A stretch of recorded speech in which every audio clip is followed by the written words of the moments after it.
पाकिस्तान और आईएमएफ के दरमियान नाक से लकीरें निकालने का वक्त हुआ चाहता है।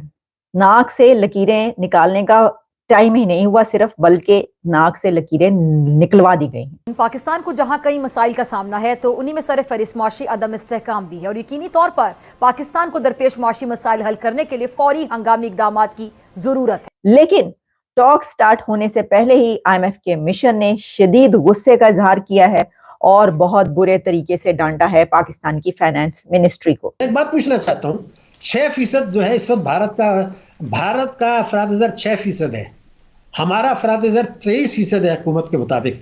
ओ खुदा का नाम लो यार, आईएमएफ तुम्हें कंट्रोल करेगी, तुम्हारा बजट वो बनाएगी। तुम तो मजाक कर रहे हो ना। ये जो 250 मिलियन लोग हैं जिनके गुर्दे बेच रहे हो, ये तो किस्तें तो इन्होंने देनी है। भारत ने अभी 13,000 अरब रुपया की सब्सिडी दी है फूड के लिए और फर्टिलाइजर के लिए, खाद के लिए। हम क्या कर रहे हैं कि सब्सिडी वापस ले रहे हैं। तो मेरा कहना यह था कि फिर हमारी 23% महंगाई है, भारत की जो है वो 6% है। पाकिस्तान तहरीक इंसाफ ने वाशिंगटन में आईएमएफ के हेडक्वार्टर्स के बाहर मुजाहिरा किया।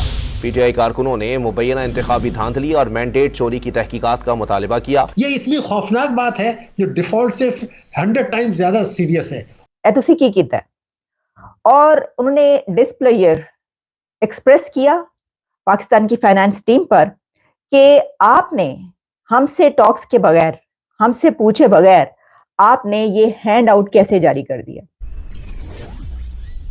नमस्ते दोस्तों, जय हिंद। हिंदुस्तान स्पेशल में आपका स्वागत है। दोस्तों, आईएमएफ की एक टीम $3 अरब के राहत पैकेज की बेहद जरूरी $1.1 अरब की अंतिम किस्त जारी करने से पहले बातचीत करने के लिए इस्लामाबाद पहुंच गई है। मीडिया रिपोर्ट्स के अनुसार आईएमएफ के मिशन प्रमुख नॉर्थन पॉटर और उनके साथियों ने इस बात पर नाखुशी जाहिर किया कि वित्त मंत्रालय ने अभी शुरू किए $3 अरब के स्टैंड बाय अरेंजमेंट कार्यक्रम के तहत समीक्षा पूरी होने से पहले उसके फैसले की घोषणा कर दी है। आईएमएफ राष्ट्रीय अर्थव्यवस्था के विभिन्न क्षेत्रों के आधिकारिक आंकड़ों का विश्लेषण करने के बाद ही अपना समाधान पेश करता है। इससे पहले वित्त मंत्रालय ने अपने आधिकारिक हैंडआउट में घोषणा की कि उन्होंने आईएमएफ से कोई प्रतिक्रिया प्राप्त करने से पहले सभी संरचनात्मक मानक और अन्य लक्ष्यों को पूरा कर लिया है। मीडिया रिपोर्ट्स के अनुसार आईएमएफ समीक्षा मिशन ने समीक्षा वार्ता के पहले सत्र में वित्त मंत्रालय की टीम से पूछताछ की और सभी को इस बारे में कोई जानकारी नहीं थी कि कैसे प्रतिक्रिया दी जाए।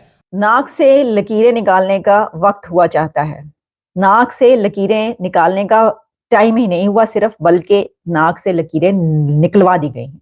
मुझे लगता है कि सिर्फ लकीरें ही नहीं निकलवाई गई, बल्कि उठक बैठक भी करवाई गई है, बल्कि थोड़ी बहुत पिटाई भी की गई है। पिटाई का पता नहीं, लेकिन डांट डपट तो हो गई है। और आईएमएफ के मिशन ने पाकिस्तान फाइनेंस मिनिस्ट्री के साथ कुछ अच्छा सलूक नहीं किया। जो इस वक्त मेरे सामने 2 रिपोर्ट्स मौजूद है, आपको मैं बताऊंगी कि रिपोर्ट किसकी है और उसमें हुआ क्या है। आप जानते हैं कि आईएमएफ का मिशन जो कि रिव्यू टॉक्स के लिए पाकिस्तान में मौजूद है, जब ये पहुंचा था तो मैंने साथ ही आपको कल बताई थी उसकी सारी रिपोर्ट कि अब उनसे टॉक्स होंगी। लेकिन टॉक स्टार्ट होने से पहले ही आईएमएफ के मिशन ने शदीद गुस्से का इजहार किया है और बहुत बुरे तरीके से डांटा है पाकिस्तान की फाइनेंस मिनिस्ट्री को। और हुआ क्या है? हुआ ये है कि आईएमएफ के मिशन के चीफ जो हैं नेथन पोर्टर, उन्होंने कहा कि ये आपने क्या किया है, तुसी की कीता है। और उन्होंने डिस्प्लेयर एक्सप्रेस किया पाकिस्तान की फाइनेंस टीम पर कि आपने हमसे टॉक्स के बगैर, हमसे पूछे बगैर आपने ये हैंड आउट कैसे जारी कर दिया। और वो हैंड आउट क्या था? एंड कैन यू इमेजिन कि पाकिस्तान की फाइनेंस मिनिस्ट्री की तरफ से आईएमएफ की फीडबैक के बगैर उनसे टॉक्स से पहले ही हैंड आउट जारी कर दिया गया, जिसमें कहा गया कि तमाम टारगेट्स जो है वो अचीव कर लिए गए हैं और जो भी स्ट्रक्चरल बेंचमार्क्स हैं वो गेन कर लिए गए हैं। तो फिक्र निश्ता, कोई फिक्र की गाली नहीं पाई, सब कुछ कर लिया हमने। तो उन्होंने कहा आ जाए इधर, जरा कान पकड़ लें। तो आईएमएफ की टीम ने लिटरली कान पकड़वा दिए हैं फाइनेंस टीम के। अब ये मैं नहीं कह रही हूँ, ये जो कह रहा है मैं नाम भी आपको बता देती हूँ। हुआ क्या है? हुआ ये है कि जनाब मेहताब हैदर साहब जो हैं, ये इकोनॉमी के बड़े अच्छे सीनियर रिपोर्टर हैं और इन्होंने इसको जियो में जो है इसकी पूरी डिटेल शाया की है, पब्लिश की है। और उन्होंने ये भी लिखा है कि इसके ऊपर उन्होंने मिनिस्ट्री से राब्ता किया और उनसे ये पूछा कि आप इसके ऊपर कोई अपनी राय का इजहार करना चाहेंगे, आप बताइए। कि ये जो कुछ हुआ है, तो उन्हें कोई जवाब नहीं दिया गया। तो जाहिर है कि रिपोर्टर का काम ये होता है कि अब वो अपनी तरफ से जरूर पूछ ले कि जनाब बताइए ये क्या हुआ है, लेकिन अगर दूसरी तरफ से कोई जवाब नहीं दिया गया तो वो फिर अपनी जो रिपोर्ट है वो नहीं रोकता, वो उसको कर देता है कि मैंने तो आपसे जवाब मांगा था, आप कह देते कि ऐसा कुछ नहीं हुआ। लेकिन वो जो है उन्होंने अब सब कुछ शाया कर दिया। जो पब्लिश हुआ है मैं आपको उसमें बताती हूँ हुआ क्या क्या है। ये असल में IMF के ये जो डेलीगेशन है, इसके जो टॉक्स हुई हैं फाइनेंस मिनिस्ट्री की टीम के साथ, उसकी अंदर की कहानी बाहर आ गई है। और वो जो इनसाइड स्टोरी है उसमें ये बताया गया है कि उन्होंने ग्रिल किया है, लिटरली ग्रिल किया है IMF की टीम ने पाकिस्तान की फाइनेंस मिनिस्ट्री की टीम को। और उसमें जनाब ये कहा गया है कि team has expressed its displeasure over the ministry of finance verdict, कि उन्होंने सब कुछ मटेरियलाइज कर लिया है, स्ट्रक्चरल बेंचमार्क्स हासिल कर लिए गए हैं, क्वांटिटेटिव इंडिकेटिव टारगेट्स जो हैं even prior to scrutinize and completion of the review by fund staff. और सिर्फ यही नहीं बल्कि उन्होंने किया ये कि finance ministry announced in its official handout that they had met all structural benchmarks and other targets before getting any feedback from the IMF। यानी आप अंदाजा करें कि वो कौन सी पांचवी बड़ी ये वो है, तीसरी बड़ी वो है, मतलब पता नहीं कौन कहते हैं ना, तीसरी बड़ी फौज है, पांचवी बड़ी इकोनॉमी तो नहीं हो सकती, पॉपुलेशन है, और पता नहीं चौथा बड़ा मुल्क है, जो भी है। आप जो हैं वो IMF की टॉक से पहले कौन सा कंट्री ऐसा करेगा, कौन सा मुल्क ऐसा करेगा कि वो बातचीत से पहले ही हैंड आउट जारी कर दे। ये सिर्फ यही हो सकता है, हथेली पे सरसों जमाने वाली बात जो की जाती है, लेकिन ये वो भी नहीं है, इसको करप्शन कहते हैं।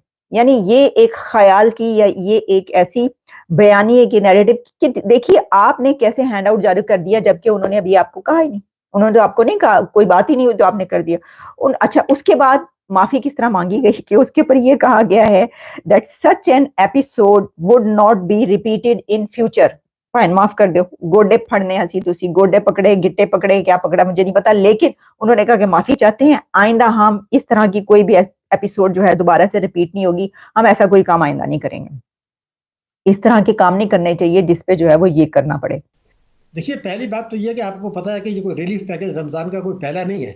बुनियादी चीज ये है कि आप अफराद ज़र को बढ़ाते हैं, अवाम को कुचलते हैं, बिजली के नर्फ, पेट्रोल के नर्फ बढ़ा के उसका 10% आप वो दे देते हैं आप रिलीफ पैकेज। मैं एक बात पूछना चाहता हूँ, 6% जो है इस वक्त भारत का अफराद ज़र 6% है, हमारा अफराद ज़र 23% है हुकूमत के मुताबिक।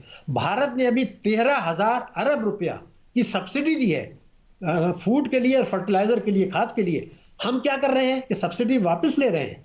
तो मेरा कहना यह था कि फिर हमारी 23% महंगाई है, उनके भारत की जो है वो 6% है, अभी रुपए की कदर आपकी गिरनी है, स्टॉक एक्सचेंज में आपके गिरना है, तो ये तो पैकेज जरूर दें आप। देखिए मैं आपको बता रहा हूँ ये धोखा है।